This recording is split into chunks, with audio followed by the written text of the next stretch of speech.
I know that one subscriber on my channel has a Nintendo Switch, and I know a lot of you are not interested in knowing this. But today we'll be taking a look at my Nintendo Wii, and this is gonna be quite an in-depth video. But since I know that you guys don't watch my videos for a long time, like 1 to 2 minutes, I will do it like this. So in the beginning, I'll go not in depth at all. I will talk about how I use this thing, what's all on it, what I'm using it for right now. Then I'll go a little bit more in depth. I'll talk about the specs and why it's really worth it to pick up one of these. And lastly, I'll talk about what I've done with this, and that is very technical, and what I'll be doing with this, and what I'm going on right now. So let's get on to it. So this is a really old Nintendo Wii. This one was produced before 2008, and I'll talk about why that is quite surprising, and and that I'm quite lucky with that as well. This is quite an old Wii. But it does have all the features. Yes, this is the version that does have the GameCube controller input, which we will be talking about later, and the memory card. Yes, I have used this thing for GameCube functionality, but not that much because I didn't know what the tiny CDs were, why it had ports on here. And funny thing, I didn't even know it had USB ports on the back until I watched on a YouTube video, and I thought that's genius. And I will also talk about the really weird I/O of this thing, because this is not like your normal computer with USB ports, SD card slots, etc., etc. So let's get on to this thing. So my dad purchased this thing secondhand a really long time ago, and it was purchased before, it was made before 2008, which is really nice. It is a European model. We'll just take a look at the bottom. Don't know if you can see that. No, that is like not visible at all. It says RFL 001 European unit, and we'll talk about that RFL in a minute. Oh, and it actually has Dutch text on it, so this might be from a German guy. Dutch text. German text, never mind. I want to say Dutch, which is German in German. And it says that it needs a 12 watt 3 amp power supply, which I have. I obviously have the original, which is 36 watts. That is more powerful than I thought, but that is not that powerful, so this thing doesn't slurp much power at all. Compared to my computer, that thing eats like 550 watts peak. I mean, that's what the power supply can handle. Anyways, this was quite an old Wii. We used it a lot. We absolutely loved it. We used it like a lot. I mean, we used it at first like this, but then we put it like this. But it started overheating for some reason, and we were not the only guys that had this issue. Well, not overheating, but it started getting really hot, and I'll talk about that later because otherwise I'll get too rambly. So before I'm gonna talk about the I/O, my dad bought this secondhand, and there was only one Mii on it, which was stored inside the Wii remote storage, or something like that. It was really weird, but yeah, all the Mii's are still on there. Although I kind of hacked this thing, every single piece of storage is still on there, and I absolutely love this blue ring LED thing that was going on there. It doesn't have any CD drive issues. I have heard some Wii's making really weird CD drive noises when booting up. This one doesn't have that problem at all, which is quite surprising, because you can probably expect me as a little kid doing weird things with it, but I did not. So yeah, we used it a lot for Wii Sports. We use this thing like so much for Wii Sports that the CD is ridiculously scratched up. I absolutely love playing Mario Kart Wii on it, but that CD has been thrown away because it was so scratched. It like worked 25% of the time, which is really, really sad. I really wanted to play the game. It looked so realistic and so amazing compared to how bad the specs are. I mean, this thing can Mario Kart Wii, for comparison, it looks like as good as a really basic PlayStation 3 game. And I also have a PlayStation 3 downstairs, and I know that thing is more powerful, and I know that thing can run way bigger games because I have GTA 5 on that thing. This thing can never handle that. So let's talk about the very weird I/O and the specs. these specs are going to be really interesting in my opinion. You got your power button, your reset button, your eject button, your CD player, which doesn't have any stroking issues, and I'll be talking about it later. This flap, I had never an idea what it was. This is the Bluetooth syncing button, which this thing has, Bluetooth. This is the syncing button, and you have to press the same red button on your controller, and it will sync with the controller, even if it's already paired with a Wii U, for example. Your SD card slot, which is a Nintendo-made one. On this side, we have totally nothing but some nice feet. On the top, we found your GameCube controller inputs and your GameCube memory card slots. And you're probably thinking, Ruben, what's so interesting about this? Well, the weird I/O on the back.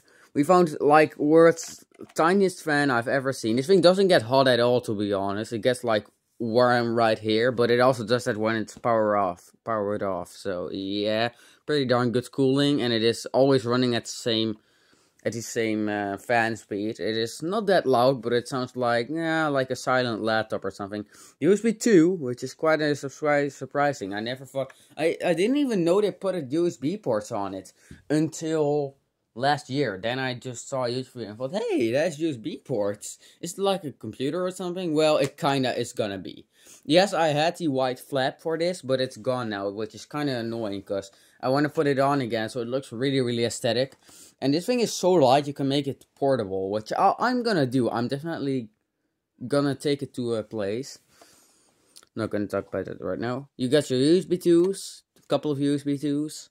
Like, I have no idea how small that fan is, but I've seen GPUs with bigger fans.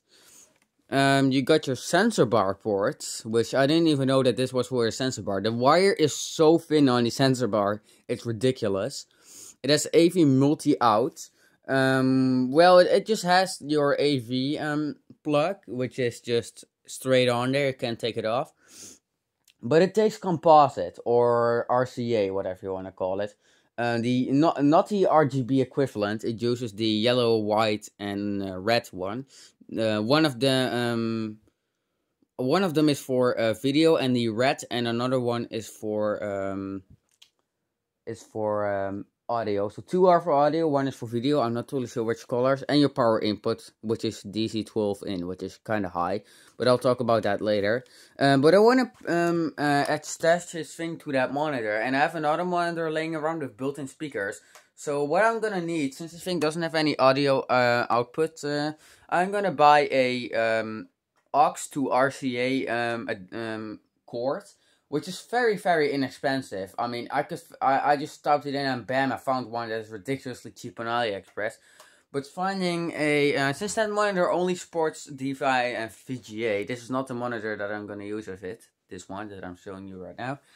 But getting a picture on screen was way harder, because I want to find a adapter that has RCA to VGA. And when I searched that on Amazon, all of them were S-Video, and I will talk about that right now. RCA is a connector that uses 3 colors. 2 of them are for audio, and 1 of them are for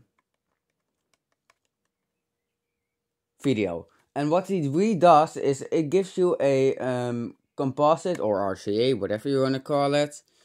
It gives you an RCA to SCART adapter with it. And I still have that adapter, but I've never heard of SCART. It is like the most janky connector I've ever had, and I've never seen a TV use it. The TV I'm currently using for this thing has no input for that. It does have RCA input, so it just stripped off that adapter and just straight up just plugged in the RCA connectors to that. And yes, you can use the Wii with a CRT. Back in the day, we used a CRT. A really big one. Then we used a really, really small Samsung one with a horrendous speaker. And then we used a really nice HD ready JVC TV, which is also used for the computer there, and which is the one that I'm using it for now. Thank God that TV was made so good that it was super easy to install. But it didn't need to SCART adapter because it didn't have SCART input.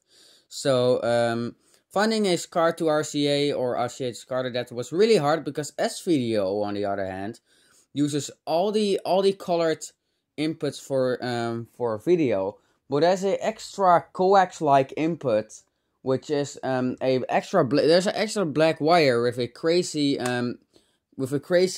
coax like plug, which is used for audio. So that is quite dumb and really annoying because the Wii is not supporting that unless you have a Japanese Wii. This is not a Japanese Wii, and only the Japanese one supports that, which really sucks. And it came with an adapter. This one came with a SCART adapter because this one is PAL instead of NTSC, and you all know that it's an European model. So yeah, we'll have to prompt on that, but this thing is really small. I mean, you can put it like this and you have like a tiny Linux computer, which I'll talk about later.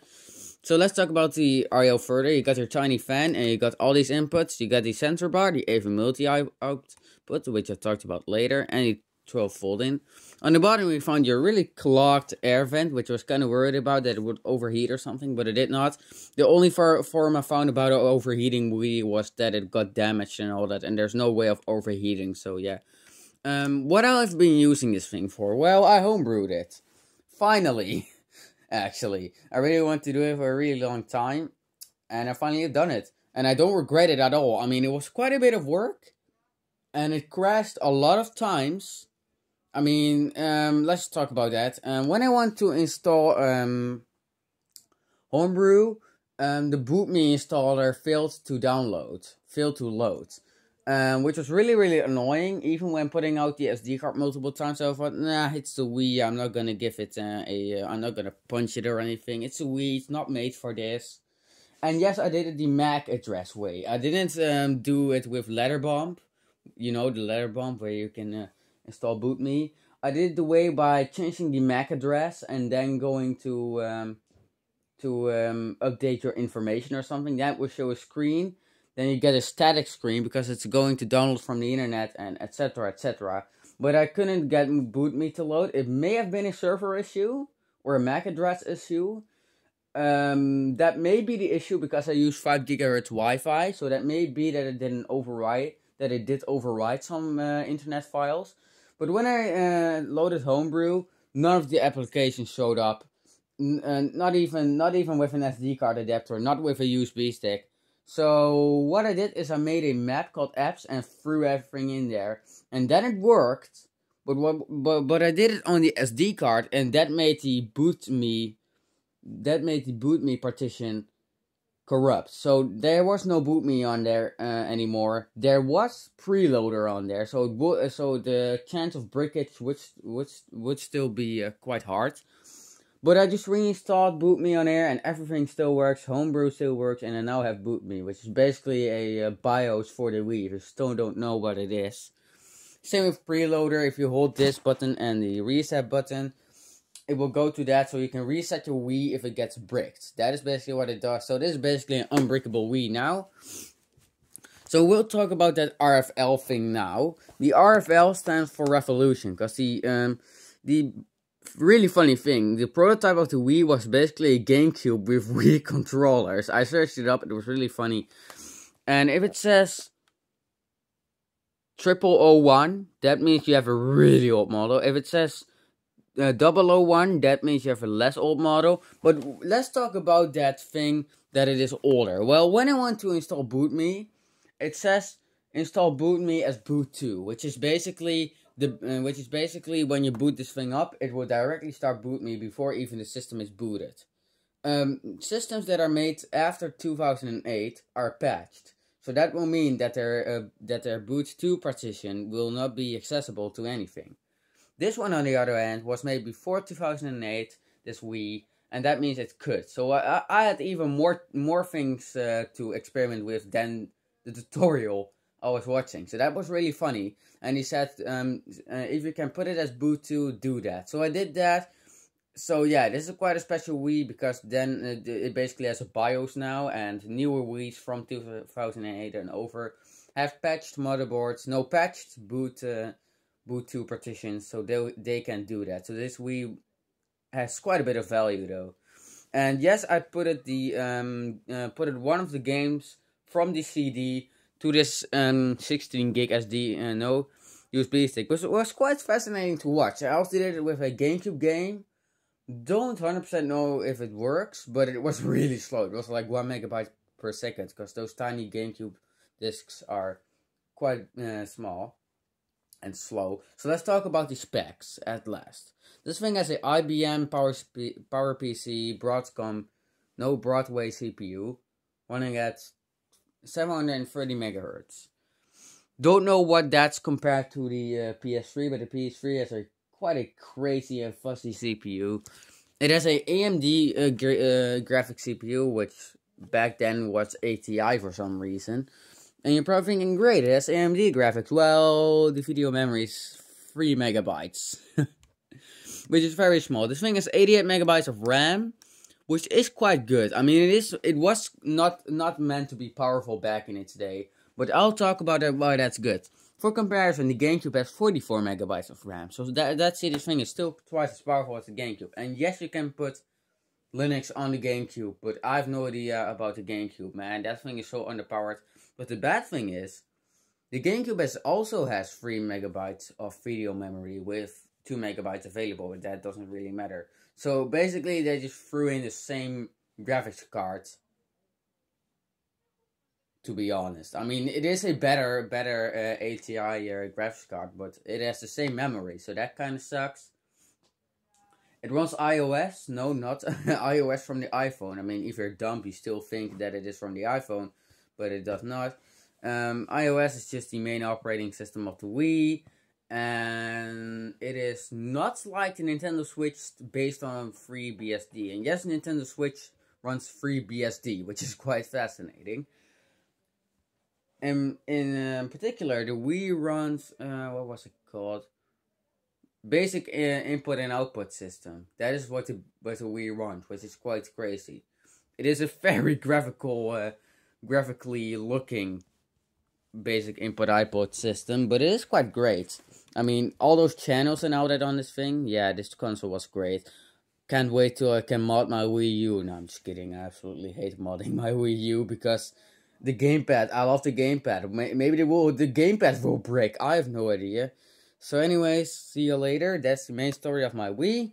And I will be putting Linux on it, and I will do to travel with it. So see you later.